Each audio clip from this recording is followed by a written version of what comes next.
Good evening, everybody. Thank you all for coming out and joining us this evening. It's our last Point Man Ministries dinner for the year, and day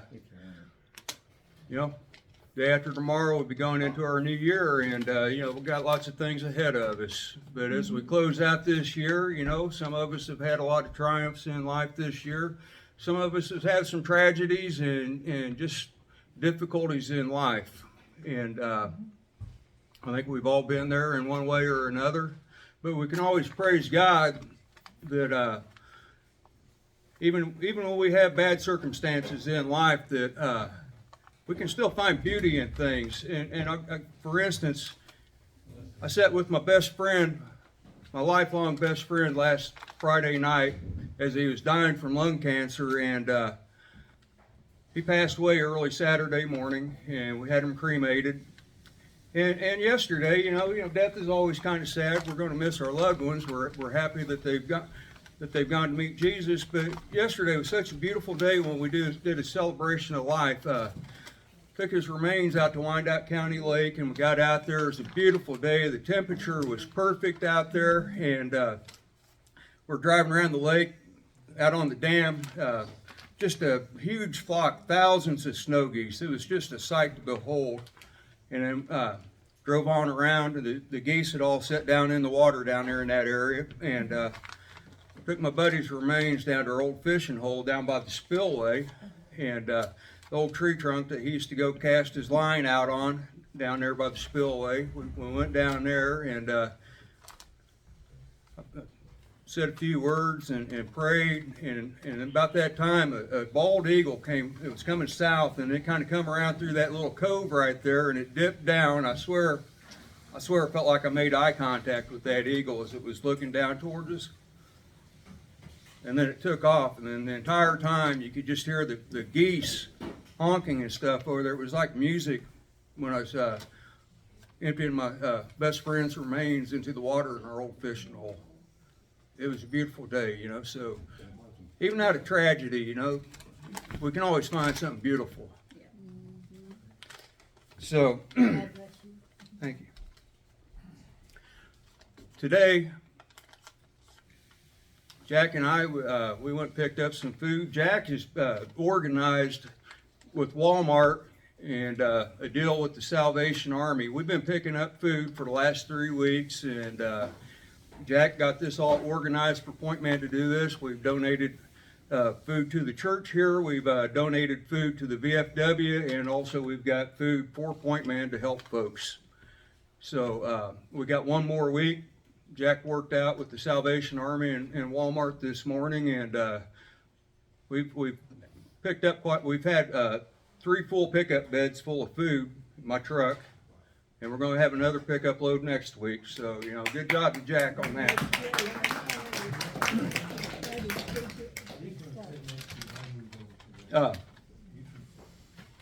We've got a little bit of fruit left over. There's some pomegranates, apple, and pears on that table. Please, if anybody wants them, take them this evening. We don't have a whole lot of that left.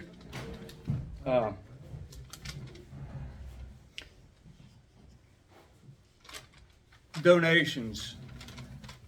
Point Man Ministries, we don't receive any wages, and I know y'all have heard this before, most of you. We don't receive any kind of wages for what we do. We operate solely off donations. We do our absolute best to help as many people as we possibly can. We've helped several people this year. Funds have started running low. We haven't been able to do everything that we'd hoped for everybody that's approached us for help. So, we do our best. Hopefully in the next year, like to try to get some kind of corporate sponsorship, maybe from some of the local banks here in town or some of the local businesses that might be able to help offset the expenses and to help us to help more people in the community, more veterans. And Jack's the scrounger. He's the one that gets out there and does those kinds of things, and beats the bushes, and he don't take no for an answer from these folks. So maybe he'll teach me how to do that too. Not say, to not leave, no as an answer.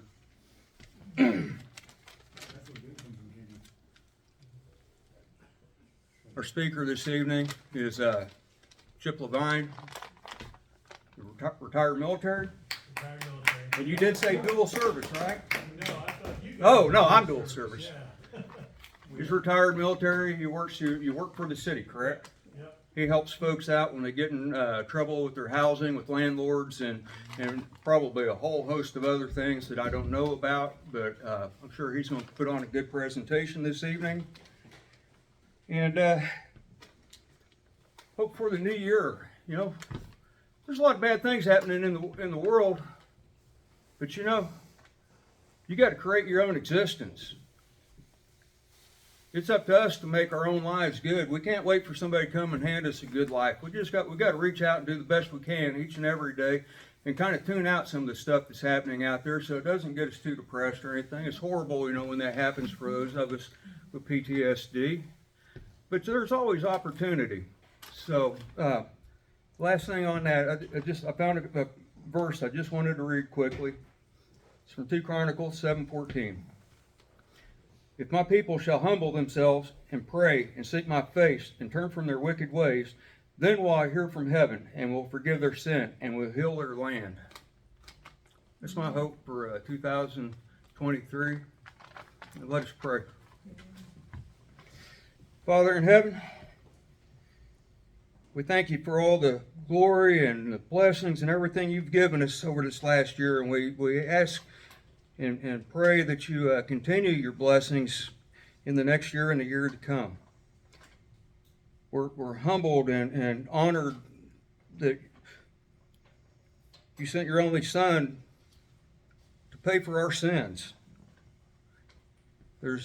All we can do is to continue to glory and honor you for what you've done for us. Father, we thank you for the opportunity to gather together this evening in fellowship, to nourish our bodies with this food. We ask you to bless and to nourish our minds with the message. All this we pray in Christ's name. Amen. Amen. One thing, landlords and tenants. So, without further ado, Jack, thank you very much for the introduction. You know, it's a great thing having lived in this community for a long time, raised our kids here. You know, Chaplain Sam and I have known each other for years and years now, so we were actually talking coming in. You know, my son, who's grown and an adult now, you know, years ago as a much younger lad, we went down to the domiciliary just about this time of year, and we're singing Christmas carols to our brothers and sister veterans who are down there at the Dom and entertaining. My father-in-law, who was a World War II veteran, actually fought on the wrong side in that war and kind of figured it out afterwards when his home in Germany became East Germany, decided he would much rather be an American, and so he came over. So we have that, and I'm sure all of us can share similar stories where, you know, we've lived here much of our lives and we're woven into the fabric of our community. So, you know, part of what I want to talk about, you know, let me first give you a little bit of an introduction about myself. So, as Jack was saying, I am a military veteran, career military officer. I've served around the world. I've been in Africa, Europe, Asia, spent 18 months in Afghanistan, you know, doing the stuff that all of us did as members of our armed forces, taking that pride in serving our community, our friends, our family, and neighbors. So really all I'm doing now is, you know, and I don't want to get into the political stuff, but people are like, oh, government's horrible, government's bad. And I'm down here where the rubber meets the road, and this is our government. This is our city commission, our police department, our fire department, those friends, families, and neighbors that are helping make Leavenworth as good a place as it can be to live in. Now, I am the nephew of a Korean War veteran who suffered from PTSD. We didn't call it that back then. But you know, he came back, I know for years when I was a young man, I thought he'd been a clerk or something. I didn't know what he'd done. And it wasn't until the mid-90s when I was getting ready to go to Korea as a military officer that my uncle opened up to me for the first time that he had been a combat infantryman, that the hill that many of us know from the famous movie Pork Chop Hill was an actual battle in 1953. He was on that same hill in 1951. And at one time, that things he didn't share with families and friends, and I know all of us can relate to this. We have some of those experiences on our own history. And he just told me the Chinese wave attack and the whistles and the bugles and the death and the bayonets. He said, I still remember, you know, he's looked me in the eye and he said, you know, I saw more men die than anyone should ever have to see in a lifetime. And again, I know there are those of us in this group who've had experiences like that and can relate to it. This is a man who came back to his small town in Pennsylvania, and he's sitting there, you know, at the malt shop, you know, when it was back in the 50s, and had an old girlfriend come up to him and tapped him on the shoulder, and he almost tackled her. You know, we all know, I mean, I don't have the same experience we have that some in this group have, the importance of getting together and sharing and helping and healing in this way. And so I can appreciate that. My own brother served 2 tours in Iraq, and he was there when one of the mess halls up in Mosul had a suicide bomber go in. And you know how it is, I mean, we've all got different experience in the room, but a National Guard unit where these are friends and family and neighbors that you've served with, and to have to be doing triage as they're going through. He had one young man that he knew, a young specialist in his unit, and a piece of shrapnel through his head. And they're looking and saying, you know, we've got to put him over here, he's not going to make it.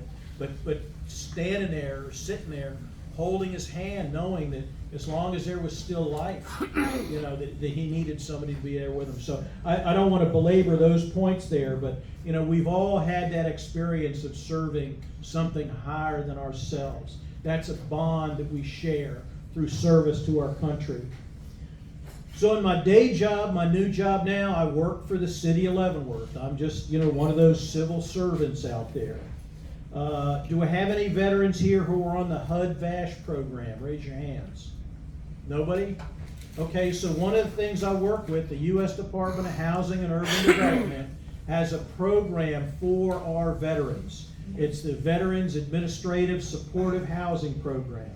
If we have a veteran who is homeless or is at risk of homelessness, now there's some paperwork you got to fill out. We've all served in the military. You all know, you know, the job isn't finished till the paperwork's done. But we are able to help put those veterans into housing. And I can't say this for every place, but in Leavenworth, if a veteran is truly homeless, living out on the street, it tends to be by choice. It's not because they have to be that way. I work with the Leavenworth Housing Authority. I'm not part of the Housing Authority, but my office is located downtown with the Housing Authority. And basically my job is I enforce the local rules that we've put together. And you know, I went to school in Washington, D.C., so I have a sense of government, having seen it from the inside, that maybe not everybody has, who doesn't fully appreciate those dedicated public servants who work to keep our communities running smoothly. And I have that admiration. When our city commission put together the rules, and they put it together about 2009, so it's been a while ago, they actually did their homework. You know, if any of you were old Army guys, we called it that preparation of the battlefield. And they looked and they said, okay, let's look at all these other programs in Kansas. Who's got a program that's working? Who's got a program that's not working?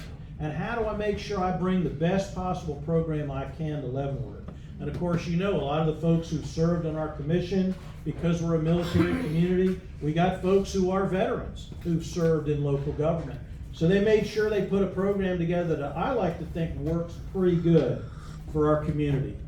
And it's not the same as what they have down in Johnson County, and not the same as what they have down in Wichita. It's our program. It's our Leavenworth program. So it's been going on for a while, and one of the first things we saw we needed to do, we have whether we're going to register or license our landlords. And Jack and I were having a great conversation during dinner. You know, Jack's been a landlord before. I'm not one of those, oh, the landlord, he's mean and evil, you know, because when you've worked in business, you kind of understand, as our commission has chartered me to do, I got to go in and look at both sides. I'm not an advocate. I can't pick and say, I'm going to support this side or that side. The side I serve is the truth and what's really going on. And of course, our military background helps us with that, to come in and determine that. And one of the basic things we need to know is who actually owns the property. So I've got properties in town, and let me tell you a little bit about Leavenworth. We have the second highest percentage of renters in the state of Kansas for a community of our size. 51 to 52% of the people who live in Leavenworth, the unit, the house that they live in, is a rental property. So we actually have more renters than we have, you know, homeowners here. The only other community that's got a higher percentage is Manhattan, Kansas, where you got Fort Riley, you've got Kansas State University, you got all those other things out there. So the folks that were running Leavenworth's government realized, well, with a percentage like that, we need to do a little bit more for rental property than they do, say, down in Mission Hills or, you know, out in some other community. So back in 2009, they put together this ordinance, and they said, you know, I don't want to license my landlords, because licensing is kind of a higher standard. You know, it's saying, you know, you gotta be certified, you gotta be inspected and all that. We said we'd rather have a lighter touch, because remember, part of it, and part of the way our community views landlords, for the most part, you know, we can all tell stories about a bad landlord, but the vast majority of them, men and women like Jack, they're small business people. They're entrepreneurs, and they need help keeping that business. They are providing a valuable service to our community. And I got to tell you, that's one of the things I see working with the Housing Authority. We recognize and respect that we have landlords who maybe provide housing to folks that maybe their credit's not so good. If you don't have good credit, it's hard to find a rental, especially from one of the bigger companies that has kind of a national standard of how they do that. So in a lot of cases, it's our smaller mom and pop kind of landlords that provide those opportunities to folks in our community, as I think we can appreciate in this group who've not had a perfect life. You know, maybe they've had some run-ins with the law for whatever reason, or maybe, you know, their credit is not what, you know, somebody else has. And those folks and those families need a place to live too. So we do a registration program. And what registration means is, if you're a landlord in Leavenworth, Kansas, within the city limits, you got to tell me who you are. I don't want you hiding behind some corporate veil, you know, that you're the ABC, LLC, EIEIO. I got to know a real person that I can call up. Because like Chaplain Sam can tell you, we recently had one. Is it a member of the congregation, Chaplain? Yes, sir. You guys, it's a great story to tell, so you guys may know this. This was a family, just like we all got families. And, you know, Leavenworth is the first city of Kansas. But it also means Leavenworth is the oldest city of Kansas. It means our infrastructure, our pipes, our roads, our sewers are some of the oldest. They're prone to break down. We all know we had that drought. You get a sewer line, and all that ground dries up, and now there's not firm ground underneath it. That sewer line falls and breaks. And that's what a member of this congregation had, a sewer line that collapsed. Now and again, been doing this for 3 years. I've done over 900 cases. I'm learning all kinds of stuff doing this. I've seen some where the sewer line collapses and breaks. All it does is fills the basement full of human waste. I've seen other ones where it blocks, and now all that stuff backs up through the toilet into the house. And that's what we had in this case. Their sewer line collapsed, the line was blocked, all of that stuff was backing up into the house. It's an older home, wasn't quite level, so all that sewage is running from the bathroom, down the hallway, through the bedroom, out the door. And Chaplain can tell you, they tried to talk to the property manager, And this was a case where this is an out-of-state landlord. I'm not going to pick on anybody, naming any names, but this was an out-of-state landlord who maybe doesn't know the condition of their property on a day-to-day basis. And Sam finally told him, got a hold of me. They had to fill out some paperwork. You know, that's the way the law works in Kansas. I can't just go in and do random inspections. So if you call me up, I'm going to ask you to fill out some paperwork that you are giving me and the city permission to help you, all right, to come onto that property. I went in, I did an inspection, and good Lord, not only was there a problem with the sewer, there were problems with the plumbing, there was problems with the electric, there were problems with insect and rodent infestation and holes in the wall that was letting them get in. So I go in, remember, just like most of you in the audience, I'm a military guy. I've done inspections before. I've written reports before. I'm just taking that investment that Uncle Sam made in me, and I'm paying a dividend back to the citizens of Leavenworth. And in that case, now it's still not all fixed. You know, I'm not a miracle worker. You know, it doesn't happen all at once. But they got toilets that work now. They got plumbing that works now. You know, and like I said, I've done this the last 3 years now. All across town we have things like that. So that's just one example of that. But that's where we looked at. You know, we're looking at our landlords too. I don't want to put a lot of stuff in place that makes it hard to be a landlord. If you are just like Jack's an example of that. You know, bought a couple of houses, you know, used it to make some money, supplement the income, provided a service to the community. You know, exactly what we want to see in a landlord. But, you know, when you don't know who that person is, it makes it a little bit harder. So kind of talked about that. I'm specified by our local ordinance. I'm neutral. I'm not an advocate. I help the landlord. I help the tenant. If you are a neighbor of a rental property, David and I were talking about that over dinner. You know, had a case where had a neighbor, had a tree on the property, the tree fell and busted up the neighbor's fence. Well, you know, the person who owns the tree, and I don't, city doesn't provide legal advice, you know, but we do make sure the rules are enforced. So, you know, I had one property owner said, oh, well, that's your fence. Why don't you call your insurance company and have them fix it? And they're like, because it's your tree that fell on my fence. And so what I'm able to do, I come in, I can document it. It does become a government document. I got photographs. I've got all the information they need. I do tell them it's now a civil matter between those two property owners. But because one of those properties was a rental property, that gave me the jurisdiction to go in and do that. Let's see. So the key with that registration program, when I first got here about 3 years ago, only about 50% of the properties in Leavenworth were actually registered. So we've had that program since 2009, but it wasn't being maintained or enforced. So, you know, just over the years, kind of fell by the wayside. The last 3 years, I've risen that rate back up to about 75% right now.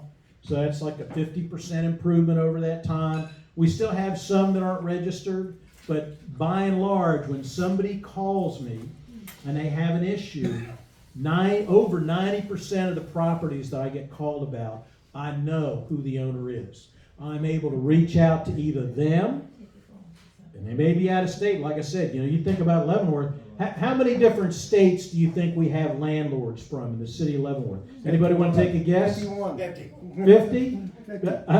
47. 47 out of the 50 states have a landlord in Leavenworth, Kansas. I got 4 different territories, and I got 1 foreign country. Wow. So, but you can understand why, you know, the city commission decided, yeah, we're probably at the point we need somebody who can help handle that for us. And so that's what I do. Oh yeah, and I forgot, 47 states, the District of Columbia, Puerto Rico. How many of you served in Army Europe? I got landlords with an AE post office address. How many served in Army Pacific? Okay, more. I got landlords that are military folks that serve over there too. So you begin to get an idea how busy I stay on a regular basis. Kind of talked to you about, said I did 3 years, I've done about 900 cases. So that comes out to be about 300 a year. Now I did spike during COVID.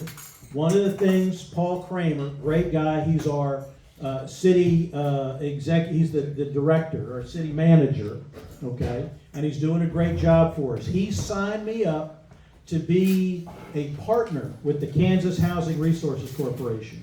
So during COVID, folks who lost income during COVID, state of Kansas, the city of Leavenworth, we made sure that you were able to get access to programs to help you pay that rent to keep you in safe, sanitary, stable housing till the job market kind of came back again.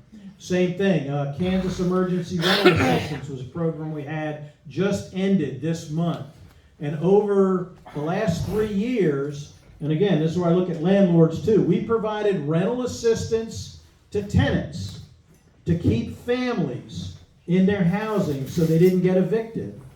But that money went directly to their landlord. We did not just hand a check to tenants. And over the course of this program, we brought about $2.5 million into the city of Leavenworth. Because think about it.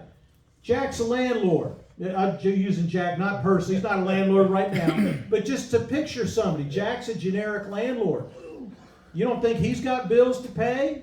He or she's got a mortgage to pay. He or she's got electric bills to pay. He or she's got to fix the roof if there's a hole in the roof. He or she's got to replace the furnace or the air conditioning. So you think about that as a business. If during COVID we had let the flow of revenue to our landlords get choked off, we'd have a lot fewer rental houses in Leavenworth right now. You'd have a lot more vacant and empty houses. So this is all that stuff where you see everybody kind of working together for the good of a community. If you have, I did have some handouts if somebody wanted them. I've got kind of a chart. There's a report I prepare each week at the end of the week. And the kind of cases I'm looking at, you know, somebody calls me up, it's an issue with maintenance.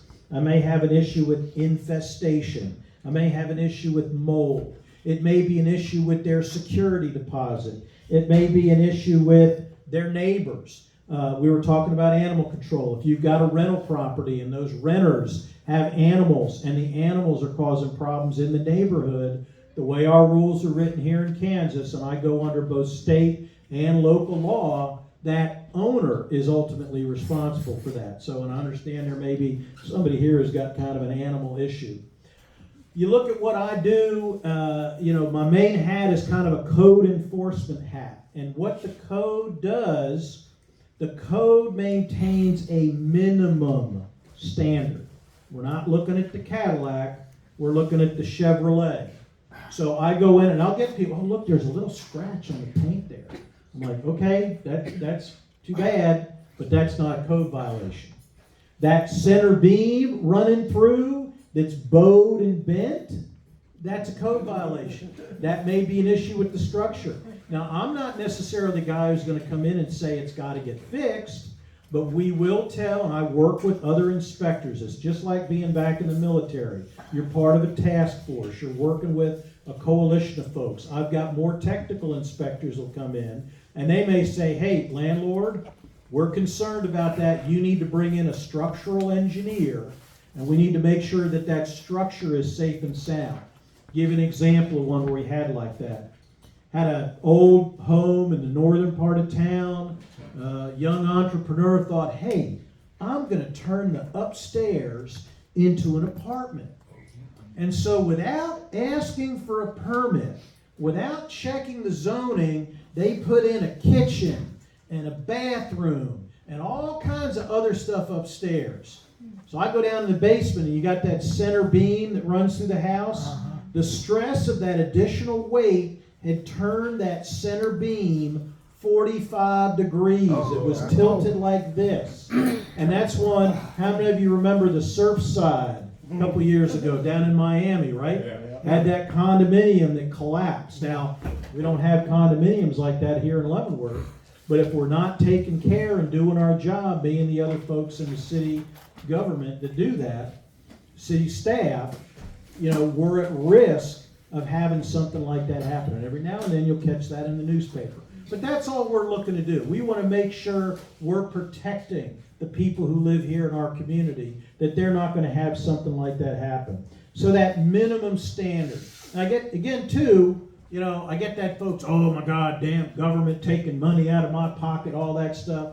One of the big things that I've found, and I'm going to brief the city commission next month, I go into a house and I find work that has been done that required a permit, that the permit wasn't pulled. And let me tell you what the impact is. It's not just government taking money out of your pocket to take money out of your pocket.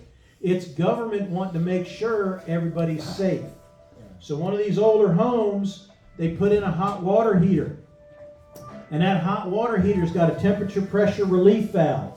So if pressure builds up in the water heater, it doesn't blow up, and as might have happened back in the old days, and blow up the house, that vents out. Well, they took that temperature pressure relief valve and they vented it into a bathroom. So you can imagine, God forbid something should happen and that hot water heater has to expel hot water at 212 degrees, boiling hot water. You can just picture what would happen if somebody's sitting in that bathroom. And that was a case where somebody thought they were smarter than the HVAC guys and the plumbers and people that actually have training to do this. And they were going to save a few bucks by putting in their own water heater. And that's an example of the kind of things I'm finding, not every day, but I am finding in the city. So again, when I find that, I work with my folks up in the inspection division, and I merely inform them. I'm passing on information. Again, like many of us did back in our military jobs. And they'll go back in the records and look, and they'll go see if the proper permit was pulled. And the key with the permit is a qualified inspector goes in and looks and catches those health and safety things that could cause serious harm to somebody who lives there. One of the pictures I got, I don't mention the specific building, but it's a stairway in an apartment building. And an example of how we work together as a community. Any of you work with the Commission on Aging or Council on Aging or Meals on Wheels? Yep. So I had one of my folks with Meals on Wheels go down, and they're bringing meals to one of the elderly members of our community, and they're walking up these old rickety wooden stairs, and they're grabbing hold of that handrail, and the handrail's wobbling back and forth. And you can just imagine, if it's a risk to that volunteer in the community with Meals on Wheels, what kind of risk is it to the people who live there? Now, I had to tell them, I said, the way Kansas state law is written, I can't just go down and inspect because you're telling me to inspect. I have to have somebody who's either the owner or a lawful occupant. So I said, why don't you have the person you're bringing the meals to give me a call? Called me up. They filled out the forms for me, gave me jurisdiction and legal authority to do an inspection. We cited the owners. Now in that case, they actually had a guy on site who was supposed to be fixing stuff. And this was early on in my time in the job. And I'd say, well, when you get it fixed, you send me a letter and I'll put it in the file and we'll check off that you've satisfied it. Well, he sent me a letter, but then Meals on Wheels called me back a couple months later and said it wasn't fixed. So at that point, I had to get with the owner out of state. Said, look, you've already told me once you fixed it. You don't fix it now, we're going to court. And the way our rules are written right now, it's a minimum $150 a day fine for not addressing the violation. Needless to say, the picture I got is a nice, brand new, you all know, is it Beazles in town? Basil's? And again, this is stuff we're doing. These are our neighbors and local businesses. That out-of-state landlord hired one of our local businesses, came in, got those stairs rebuilt, and those folks who live in that apartment now have good housing. What are the other things, Sam? You got the tenant's handbook there? I had a tenant's handbook I gave you a copy of. So one of the references, I did leave a copy here, and I can get copies to you, but we have what's called the tenant's handbook. So every time somebody calls me up, if you're a tenant, and I send you that paperwork you got to fill out to give me legal authority to come down and inspect, I include a copy of the Kansas Tenant's Handbook.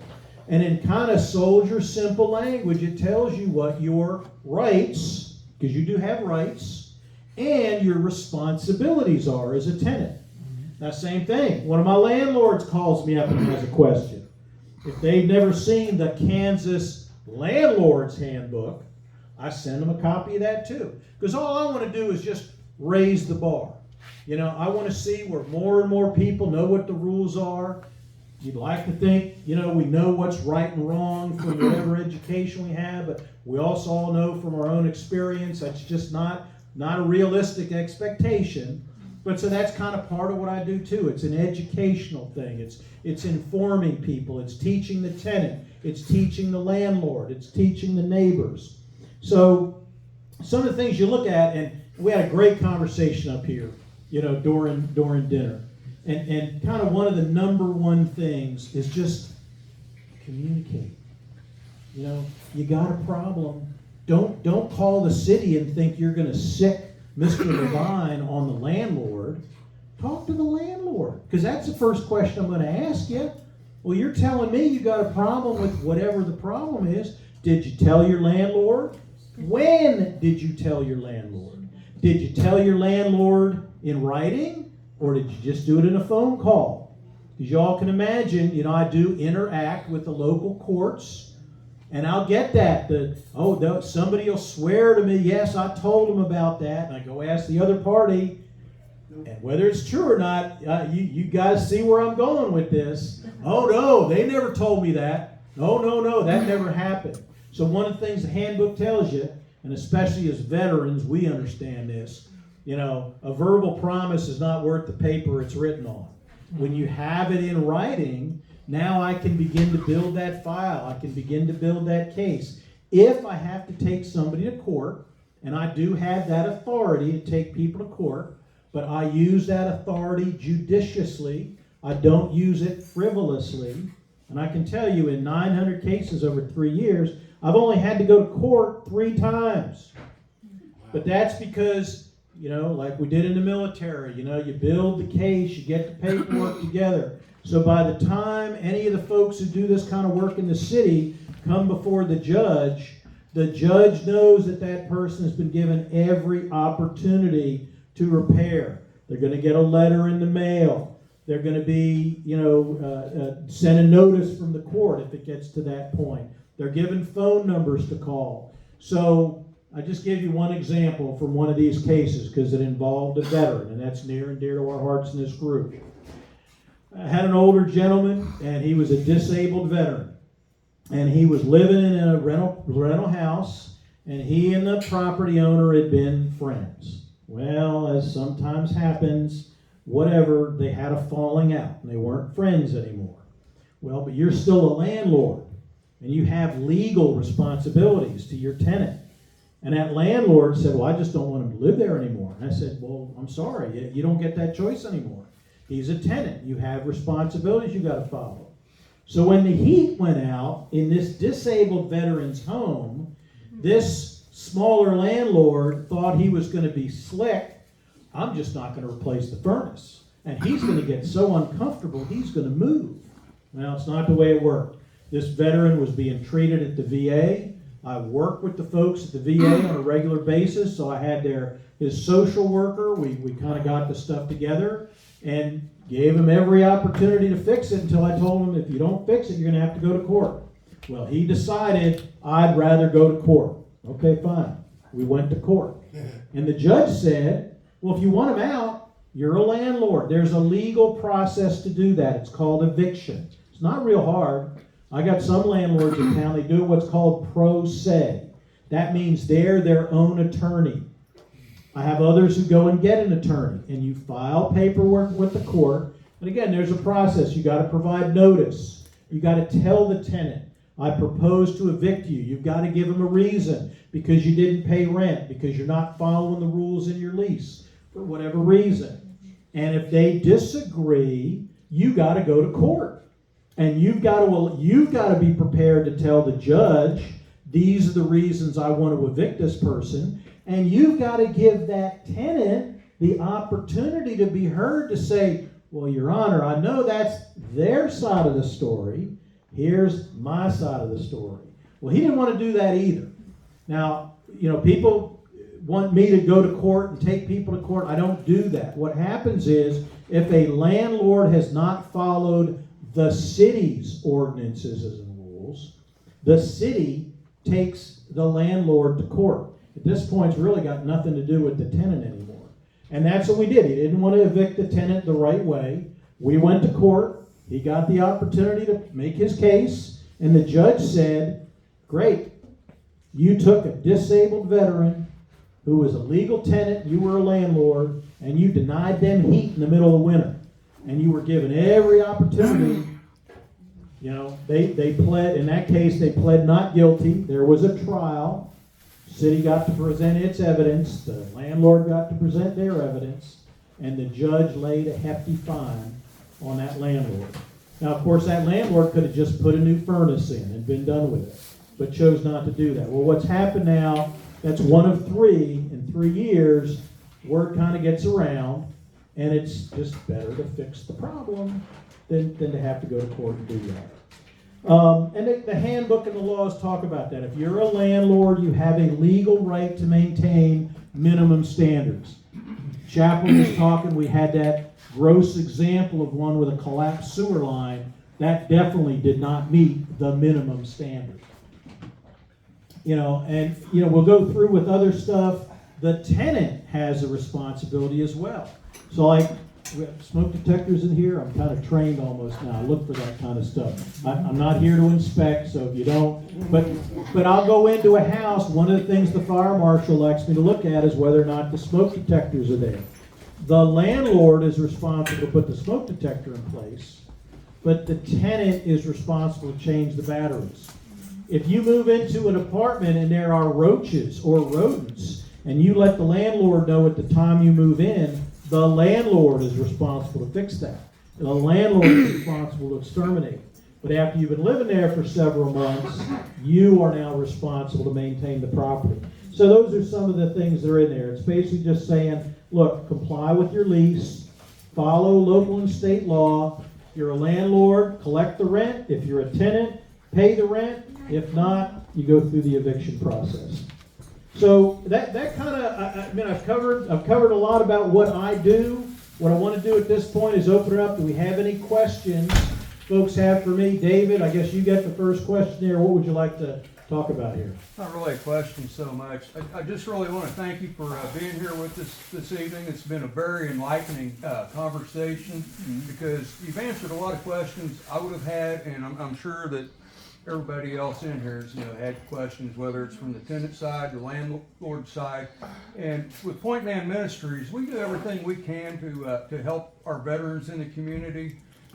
We operate off donations and stuff. And that being said, the needs have been really strong. And here at the end of this year, we've run into situations where we haven't always been able to help everybody, as we would like to.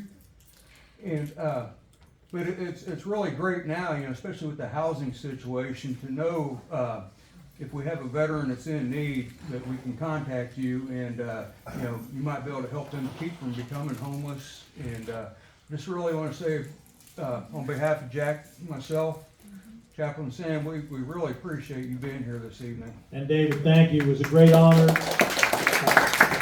being invited to speak. I always appreciate getting out and interacting with my veterans. In the back of the room, I think you had your hand up first. Yeah, what if you have like an area that has a lot of criminal activity and they don't do a whole lot about it? So it kind of depends. Now you're getting into law enforcement, and I do get that. And what I refer folks to is contact the appropriate legal authorities.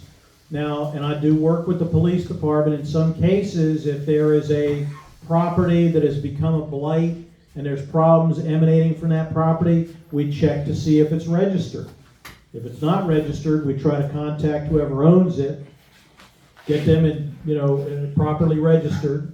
The city does have authorities if it's been abandoned and it's not being maintained. That's not an instant process, but we do have authorities to demolish blighted properties. Do you have anything more specific now? I know I just know because I work with the veterans up at the VA, and when they started renting those apartments, there's been a lot of problems up there with the landlords and, Yep. you know, who covers this? City police, you know, or the, No. the, So, No, the I VA don't police mean to won't do cut it. you off, but you're kinda getting specific, so I can't really talk specific cases, but what I would encourage you to do, if you know a veteran who's living up there, have them contact me, and I spoke to a veteran who lives in those properties today, and I'll be out there next week to do an inspection. In that particular case, we work very closely not only with the leadership of the VA, because it's a lease agreement where the VA leased it to a private property manager, and I am also able to contact folks with the VA's Asset Management Division in Washington, D.C. I'm not really supposed to say it, but remember, any veteran has the right to contact their elected representative, and if they don't think they're getting the responsiveness they need, because, I mean, there's things I can do, but I got timelines I got to work on. I can't snap my fingers and work miracles, but have the individual veteran, the specific veteran who lives there, contact me, and we'll deal with specific instances. Again, I am aware of issues with crime in the community, and I do work with the police department, but I have to make it clear that my authority and jurisdiction is not law enforcement.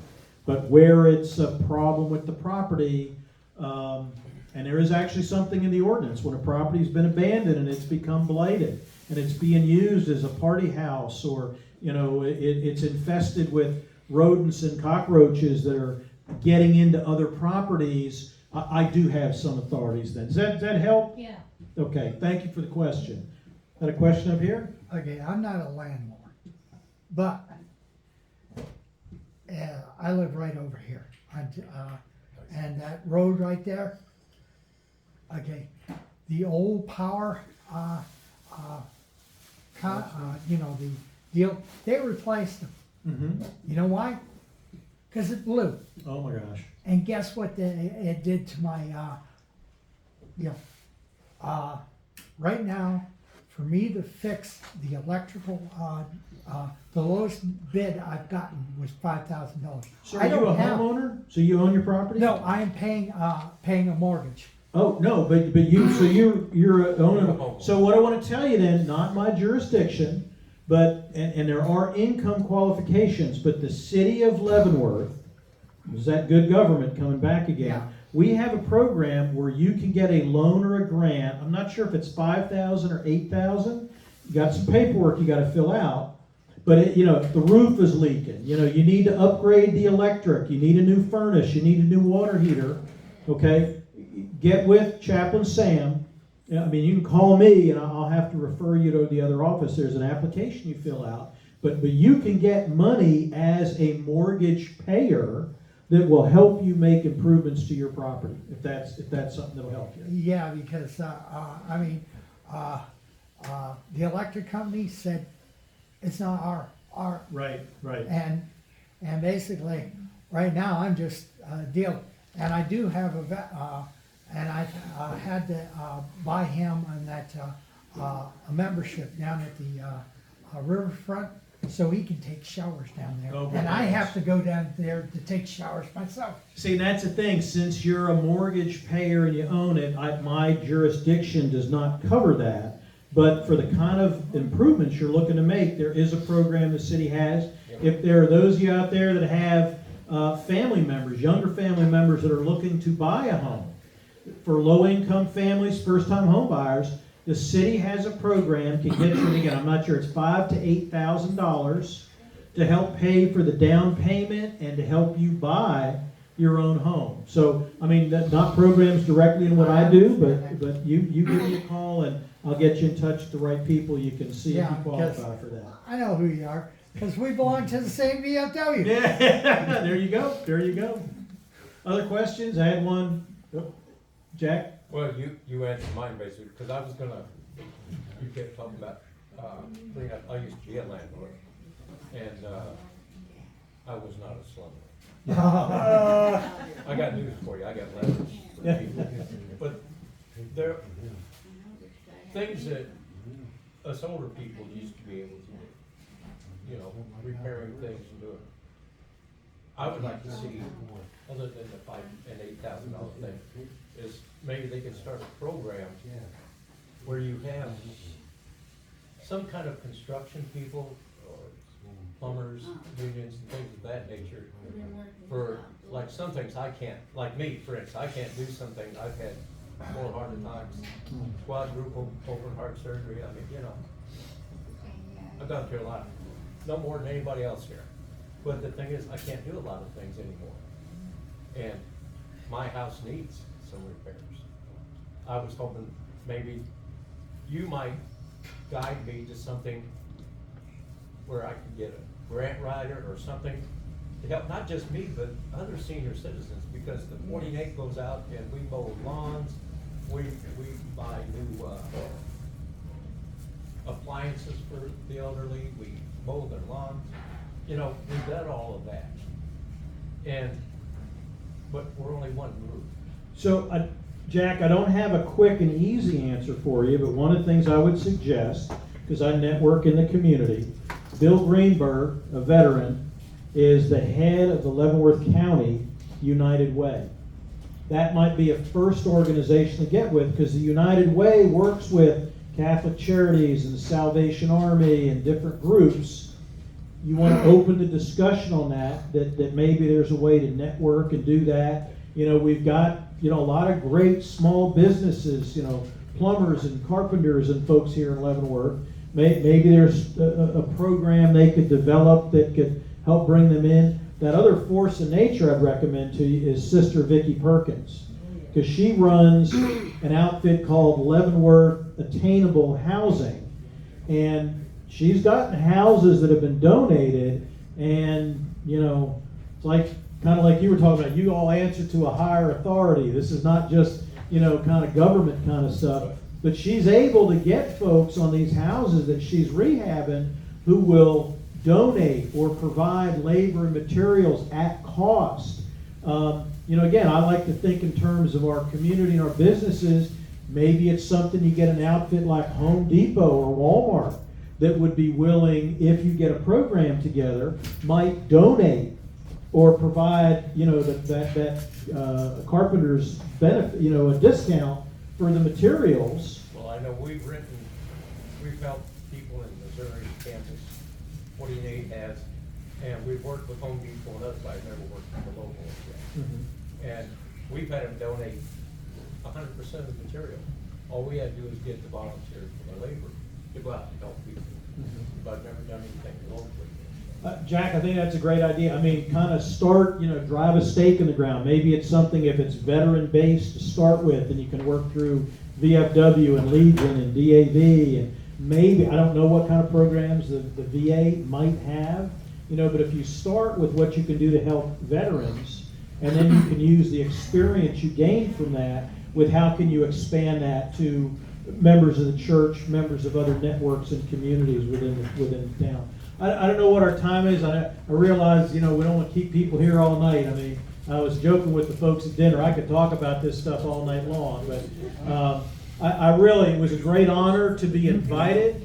I thank Chaplain Sam and Jack and David, all the folks in the back in the kitchen. You know, you're a great organization. That's kind of that stuff that has made us a great nation for 200 and some odd years. It's all of us getting together and helping each other, not waiting for someone else to do it for us. So thank you very much.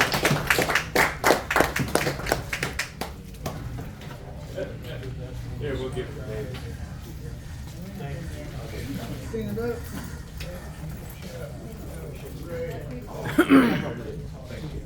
That was great. Call veterans helping veterans, right? Yes. All we do what we can.